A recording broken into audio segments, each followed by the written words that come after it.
Mamata Bandyopadhyay supreme কোর্টের রায়ে চাকরিহারাদের পাশে দাঁড়িয়ে রিলিফ স্টেপস ঘোষণা করেছেন। সুতরাং এটা তো নাটক হচ্ছে। মা, মাটি, মানুষ, এই তিনটে জিনিস নিয়ে এই দলটা তৈরি। দলটার নাম কিন্তু এটা হওয়ার কথা নয়। আম্মা, মিট্টি আর ঝুট, এই তিনটা জিনিস নিয়ে তৃণমূল কংগ্রেস তৈরি। আর আম্মা হচ্ছে মমতা ব্যানার্জি, যার ভেতরে পুরো কুটে কুটে মিথ্যে কথা ভরা আছে। এত মিথ্যে যেগুলো প্রকাশ্যে আসতেই একটা বোম ব্লাস্টের মতো ফাটছে। তো হে বাঙালি, হ্যালো বাঙালি, নমস্কার বাঙালি, কেমন আছো তোমরা সবাই? আশা করি অনেক অনেক ভালো আছো। তো আজকের একটা নতুন ভিডিওতে তোমাদের সবাইকে অনেক অনেক স্বাগত জানাই। তো আজকে আমাদের ভিডিও নিয়ে কথা হবে পশ্চিমবঙ্গের মুখ্যমন্ত্রী মমতা ব্যানার্জির দুই পুত্র, এক হচ্ছে কুণাল ঘোষ আর দ্বিতীয় হচ্ছে ফিরহাদ হাকিম। এই দুজনকে নিয়ে আজকে জোর কদমে চাঁটা হবে। তো চলো আর বেশি না বকে ভাট আজকের ভিডিওটা শুরু করা যাক। এটাকে যদি নাটক বলে তাহলে আমাদের কিছু বলার নেই। আমাদের যেটা ন্যায্য সেটা আমরা করতে থাকবো। আর কি বলবো, যেটা আমাদের ন্যায্য বলে মনে হবে আমাদের পেটের ভাতের জন্য, সেটা আমরা করব। সম্প্রতি সবাই জানো যে দুর্নীতির সবথেকে বড় জায়গা বিকাশ ভবন, সেখানটায় শিক্ষকেরা অভিযান করেছে। সেই বিকাশ ভবনের সামনে শিক্ষকেরা অবস্থান নিয়েছে। তো বিকাশ ভবনের ভেতর থেকে কাউকে বেরোতে দেয়নি। সেখানটায় তারা নাকি অনেক বেশি অসুস্থ হয়ে পড়েছিল। যখন চুরি করে টাকা খাচ্ছিল তখন ওদের মনে পড়েনি কি কার মাকে ওষুধ দিতে যাবে। আরে চুরির টাকাতেই তো মাকে ওষুধ দিতে যাচ্ছিস। কার আবার অন্তঃসত্ত্বা, তোর ছেলে যখন জন্মাবে তোর ছেলে কোথায় পড়তে পাঠাবি? অক্সফোর্ডে না নালন্দাতে? এগুলো হচ্ছে মানুষের বাচ্চা নয়, এগুলো এক একটা সব ঢঙের বাচ্চা। বলে সরকার পড়ে যাবে। তো বিকাশ ভবনের কর্মচারীরা পুলিশকে ফোন করে বলে যে আমরা বেরোতে পারছি না, আমাদেরকে টিচাররা বেরোতে দিচ্ছে না, এইরকম পজিশনে আপনারা আসুন, আমাদেরকে উদ্ধার করুন। তো পুলিশকে ডেকেছে উদ্ধার করে বার করে নিয়ে যেতে। পুলিশ এসে এখানটা এমন করলো, ওর উপরে অত্যাচার শুরু করে দিল। এমনভাবে অত্যাচার করলো যেন একজনকে লুটিয়ে মাটিতে পড়তে হলো। এক একজন শিক্ষকদের বুকে লাথি মারছে, পেছনে লাথি মারছে, শিক্ষার পেছনে লাথি মারছে। তো এইগুলো কি ভদ্র, সভ্য আর সাধারণ মানসিকতার মানুষেরা?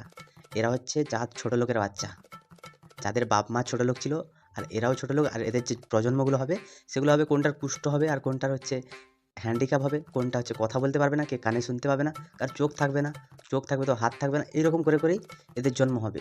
কারণ এদের যে টাকা পয়সাগুলো আসছে সব বেআইনি, 99% বেআইনি, 1%টা হচ্ছে বেতনের পয়সা, যেটা আমাদের দিদিমণি দিচ্ছে। 99%টাও দিদিমণি দিচ্ছে, কিন্তু ওটা সুযোগ করে দিচ্ছে, তোমরা আসো আর মারও নিয়ে যাও। তো দিদিমণি ঘাস চড়াতে গেছিল একদিন সকালে। তো সেখানটায় দুটো গরুর দেখা পেয়েছিল, এক হচ্ছে ফিরহাদ হাকিম আর দ্বিতীয় হচ্ছে কুণাল ঘোষ। তো এর দুজনে দেখা পেয়ে দিদিমণি বললো আমার ঘরে দুধের অভাব আছে, তো সে দুধ দিবে, তাই নিয়ে এসেছিল। তো দুধ দিতে গিয়ে এরা এখন তৃণমূলের সব মুখপাত্র হয়ে গেছে। সেই মুখপাত্ররা এই শিক্ষকদের নিয়ে উল্টো পাল্টা কটূক্তি করেছে। কি কটূক্তি করেছে চলো তোমাদের শোনাই আগে। মমতা বন্দ্যোপাধ্যায় সুপ্রিম কোর্টের রায়ে চাকরিহারাদের পাশে দাঁড়িয়ে রিলিফ স্টেপস ঘোষণা করেছেন এবং স্থায়ী সমস্যার সমাধানের জন্য সুপ্রিম কোর্টে যাচ্ছেন। সেখানে যদি মাঝখানে শুধুমাত্র অশান্তি তৈরি করার জন্য রাজনৈতিক মঞ্চ হিসেবে জায়গাটাকে ব্যবহার করা হয়, তাহলে তো ফিরহাদ হাকিম যা বলেছেন সেটাই দাঁড়ায়। তো প্রথমে যে তোমরা দেখতে পেলে তৃণমূল কংগ্রেস তথা আমাদের পশ্চিমবঙ্গের সবথেকে সৎ মানুষ, একদম অনেস্টি যার মধ্যে কুটে কুটে ভরা আছে আর অত্যন্ত দয়ালু, তার দয়ায় আমরা আজকে বেঁচে আছি। তো সেই কুণাল ঘোষ, যিনি অনেকটাই শিক্ষিত, অনেকটাই উচ্চ বংশের একজন মানুষ, তো তিনি কখনো কোনোদিন চুরি করেননি, তিনি কখনো জেলেও যাননি, তিনি সবথেকে ভালো মানুষ। এত ভালো মনের মানুষ, আপনি একটু ঝুঁকে পড়লে আপনার পেছন মেরে দিয়ে চলে যাবে। মমতা ব্যানার্জি কি করেছেন না, মমতা ব্যানার্জি রিলিফের কথা ঘোষণা করেছেন। কিছু নিষ্পাপ শিক্ষিত চাকরি করা শিক্ষকরা, তারা তোমাদের ভুলের কারণে তাদের চাকরি চলে গেছে। তো তারা যখন এখন স্বাধীনভাবে বাঁচতে চাইছে, তারা নিজের কর্মের জায়গায় আবার ফিরে যেতে চাইছে, তখন তোমাদের গাঁড় ফাটছে। তো ফাটবেই বাবু। যতক্ষণ শান্তিপূর্ণ গণতান্ত্রিক আন্দোলন হয়েছে কেউ আপত্তি করেনি। একদম সত্যি, একদম শান্তিপূর্ণভাবে ঠিকঠাকভাবে চলছিল। তো যখন কেউ ছিল না, যখন জেলায় জেলায় কর্মবিরতি হচ্ছিল, যখন জেলায় জেলায় শিক্ষকেরা বসছিলেন, তখনও তোমাদের পুলিশ শিক্ষকদের পেটে লাথি মেরেছিল। তখন তোমরা কোন কালচারে পুলিশদেরকে মানসিকভাবে উৎসাহিত করেছিলে যে এদের পেটে লাথি মার বা এদের ক্ষতি করার চেষ্টা কর? তোমরা কি ভেবে করেছিলে সেটাই আমাদের জানার বিষয়। কারণ তোমাদের গায়ে তো শুয়োরের চামড়া না, ওই চামড়াতে যত পেট্রোল দিয়ে আগুন লাগাবে ততই মজা। সত্যি কথা বলতে আমরা মুসলিম হয়ে জন্মাইনি, সেটা আমাদের সব থেকে বড় ভুল। আল্লাহ তাআলা আমাদের বাল ছিঁড়ে নিয়েছেন আর অনেক বাল ছিঁড়ে নেবেন। ফিরহাদ হাকিমের মতো লোক, তিনি এই উক্তিটা করেছিলেন। তো ওই জাত পাঁঠা ভালো করে একদিন জামাই আদর করতে হবে, তার কারণ উনি অনেক বড় বড় কথা বলেন। তো উনি কি বলেছেন, কুণাল ঘোষ যে কথাটায় সম্মতি দিয়েছে সেটা একবার শুনে নাও। এইভাবে মানুষের ওপর অত্যাচার, এটা আন্দোলন হতে পারে না।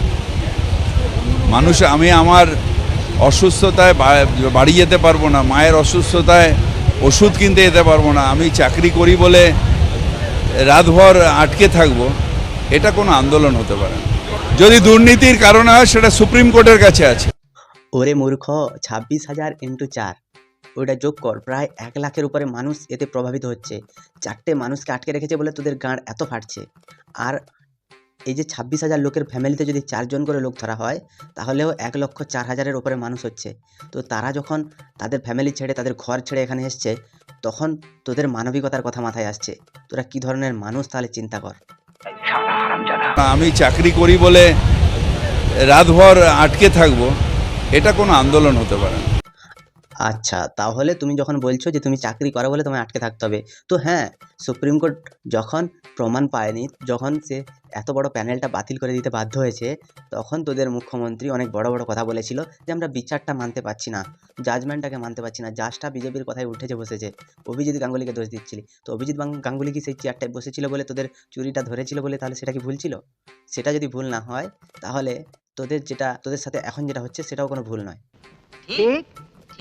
যদি দুর্নীতির কারণে হয় সেটা সুপ্রিম কোর্টের কাছে আছে, তার বিচার সুপ্রিম কোর্ট করবে। সুপ্রিম কোর্টের বিচার যে ওনারা যেটা দিয়েছে সেটা একমাত্র বদলাতে পারে সুপ্রিম কোর্ট। বিকাশ ভবনে গিয়ে আন্দোলন করে সেটা বদলানো যায় না। Verdict of supreme court can be change only in supreme court. সুতরাং এটা তো নাটক হচ্ছে। কি ধরনের উগ্র মৌলবাদী আর কি ধরনের হিংসা ছড়ানোর মতো কথা বললে মানুষেরা এরকম বিবৃতি দেয়? উনি একজন মন্ত্রী, একজন মেয়র হয়ে আজকে এত বড় বড় কথাটা বলে দিলেন। তাহলে তোমাদের যে দলনেত্রী, তুমি যার দলদাস, তো তোমরা সেখানটায় নেতাজি ইন্ডোরে শিক্ষকদের ডেকে তোমরা কি করছিলে? সব কিছু যদি সুপ্রিম কোর্ট দেখবে, সুপ্রিম কোর্ট যদি বুঝবে, সুপ্রিম কোর্টের রায়ের উপরে যদি কিছু নেই, তো তোমরা সেখানে নেতাজি ইন্ডোরে এসি চালিয়ে ভাষণ মারাচ্ছিলে, সেটা কিসের জন্য? তাহলে মুখ্যমন্ত্রী নিশ্চয়ই সুপ্রিম কোর্টের অর্ডারকে অবমাননা করেছেন। তারপরেও মুখ্যমন্ত্রী আবার আপিল করেছেন যে সেটা পুনর্বিবেচনা করার জন্য। তো সেগুলো সুপ্রিম কোর্ট তো অলরেডি রায় দিয়ে দিয়েছে, তার রায়ের কোনো পরিবর্তন হবে না, তোমরাও জানো আর আমরাও জানি। তারপরে যখন শিক্ষকরা তারা শান্তিপূর্ণভাবে মিছিল করছে, তো তোমাদের এত ফাটছে কেন? ক্যাম লুকে দক্ষ হয়ে গেছেন। ক্যাম লুক, হাতের পজিশন, লাইট কোন দিক দিয়ে আসছে, এইসব দিয়ে বাইট চলছে।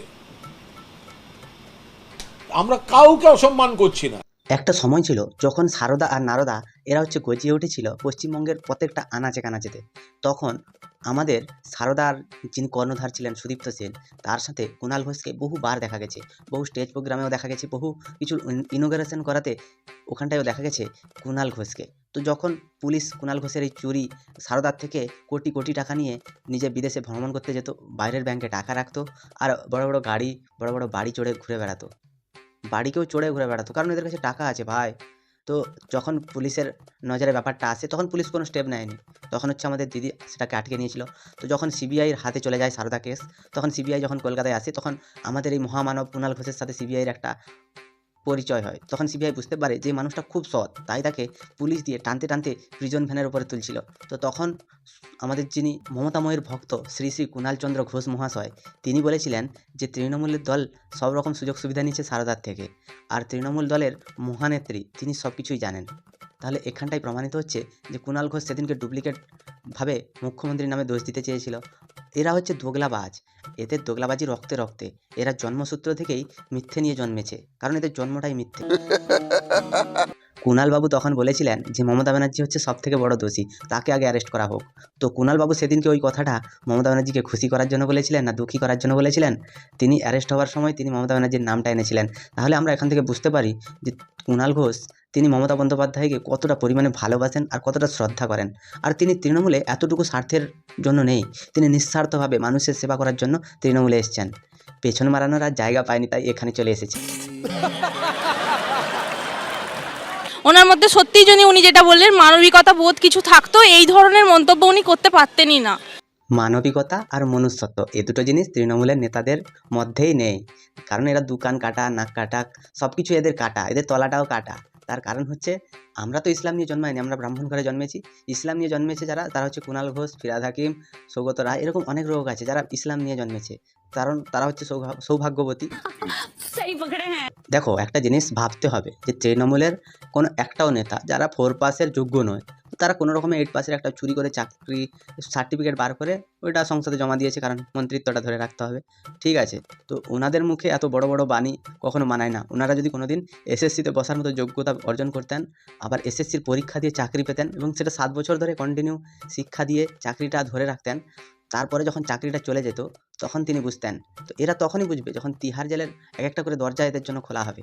এরা বুঝবে, একদিন না একদিন বুঝবে, কারণ এদের নামে বহু কেস আছে। শুধু এরা ক্ষমতায় আছে বলে, অশান্তি চায় না বলে এদেরকে ছেড়ে রেখেছে। যেদিন এদের গলায় বেল্ট পরাবে সেদিন বুঝতে পারবে।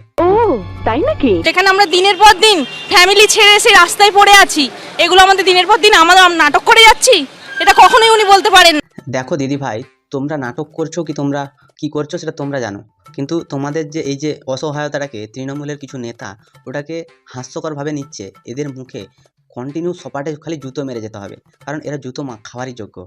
যখন সুপ্রিম কোর্ট অর্ডার দিয়েছে, যখন সুপ্রিম কোর্টের বিচারাধীন সব কিছু, তখন নেতাজি ইন্ডোরে এত টাকা খরচা করে বাইরে থেকে লোক ভাড়া করে এনে শিক্ষকদের জায়গায় শিক্ষক বলে চালিয়ে, তখন সেখানে মিটিং করিয়ে বলা হলো কি যেন শিক্ষকরা মেনে নিয়েছেন, তারা টাইম দিচ্ছেন, তারা সব কিছু করছেন, কিছু ভাঁওতা কথা ছড়িয়ে যখন সুপ্রিম কোর্টের অর্ডারটাকে অবমাননা করা হলো, তখন ফিরহাদ হাকিমের মুখে সেলোটেপ মারা ছিল। আর আমাদের যে কুণাল ঘোষ আছে সে গর্তের তলায় লুকিয়েছিল। এটা হাস্যকর এই দেশের জনগণের জন্য হাস্যকর। ফিরহাদ হাকিম তিনি যতবার ছট পূজা হোক কি দুর্গা মাতার প্যান্ডেল উদ্বোধনে হোক কি বিভিন্ন রকম রাজনৈতিক অনুষ্ঠান, রাখি বন্ধন হোক, এইসবে গেছেন, তিনি সব কিছুতেই নাটক করতেন, কারণ নাটক শব্দটা সেই বার করে যে নাটক করে। তো ফিরহাদ হাকিমের মতো নাটকবাজ, এত নাট্য প্রতিভাবান একজন মানুষ, তার পশ্চিমবঙ্গে থাকার কোনো অধিকার নেই। মুম্বাই মে আও, হাম আচ্ছা ডিরেক্টর কো জানতে हैं, तुमको काम मिलेगा। এসব কিছু দেখে মমতা ব্যানার্জির ফেসবুককে আজ 2 দিন ধরে কোনো রকম কোনো পোস্ট নেই, টোটালি সোশ্যাল মিডিয়া থেকে তিনি বিরত আছেন। তো এখানটায় বোঝা যায় যে মুখ্যমন্ত্রী দূর থেকে দাঁড়িয়ে উনি দেখছেন ভিডিও কলিংয়ে যে শিক্ষকেরা কত দূর কী করতে পারে। পরে তো শিক্ষকদের নামে দোষটা দিতে হবে না, সামনে 26-এর ভোটের প্রচার আছে, তো এই শিক্ষকদেরকে হাতিয়ার করে আমাকে তো ভোটে জিততে হবে, সিম্প্যাথিটা তো শিক্ষকরাই এনে দেবে।